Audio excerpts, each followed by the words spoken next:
Hello guys, സൗണ്ടൊക്കെ പോയിരിക്കുക കേട്ടോ എനിക്ക്. കാരണം 2 ദിവസത്തെ അടുപ്പിച്ച് പൂരങ്ങളായതുകൊണ്ട്. ഇപ്പോൾ ഈ കാണുന്ന പൂരം പട്ടാമ്പി വള്ളൂരിലത്തെ പൂരമാണ്. ഇനി 2 നാട്ടിലത്തെ പൂരമാണ്.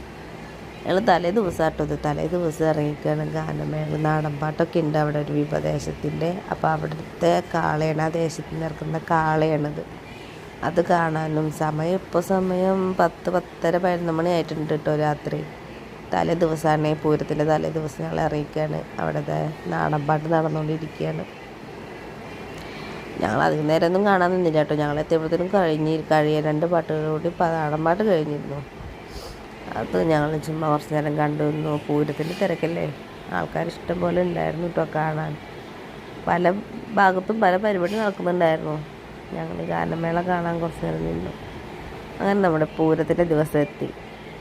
എൻ്റെ വീട്ടിൽ ഗസ്റ്റൊക്കെ വന്നിട്ടുണ്ട് കേട്ടോ. പിന്നെ എൻ്റെ പെങ്ങളുടെ കുട്ടിയാണിത്. ഞങ്ങൾ അമ്പലത്തിൽ നടന്നുകൊണ്ടിരിക്കുകയാണ്, പൂരത്തിൻ്റെ അമ്പലത്തേക്ക്. അതാണ് പൂരം നടക്കുന്ന അമ്പലം. ഒരുപാട് പൂരങ്ങളൊക്കെ ആയിട്ട് എത്തി തുടങ്ങി. തെറിയും പൂതനൊക്കെ വന്നു. നല്ല രസമാണ് കേട്ടോ. ഈ കാലം എന്ന് വെച്ചാൽ നമ്മുടെ വള്ളുവനാട്ടുകാർക്ക് മാത്രം പ്രത്യേകതയുള്ളൊരു കാലമാണ് ഈ പൂരക്കാലം. ഇതങ്ങനെ എല്ലാ നാട്ടിലും കിട്ടില്ല ഈ സുഖം.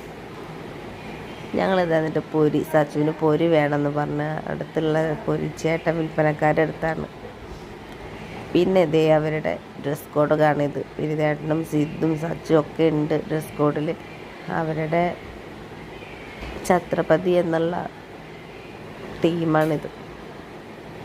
തമ്പോലായിരുന്നു. എല്ലാവരും കളിയാണ് കേട്ടോ. എല്ലാവരും കളിക്കായിരുന്നു. ഞാൻ കളിക്കുന്നുണ്ട്, വീഡിയോ എടുക്കുന്നുണ്ട്. എല്ലാം ഒരുമിച്ചായിരുന്നു. തകർത്താടി എല്ലാവരും. സന്തോഷമുള്ള ദിവസങ്ങളായിരുന്നു.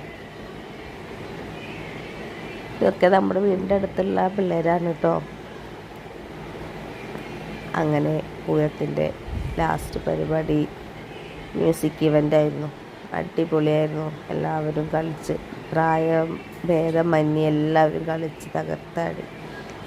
ഇനി ഒരു പൂരക്കാലം അടുത്ത വർഷം വരണം. ആഘോഷിക്കാൻ കിട്ടുന്ന അവസരം ഒരാളും പാഴാക്കരുത്. മാക്സിമം എൻജോയ് ചെയ്യുക.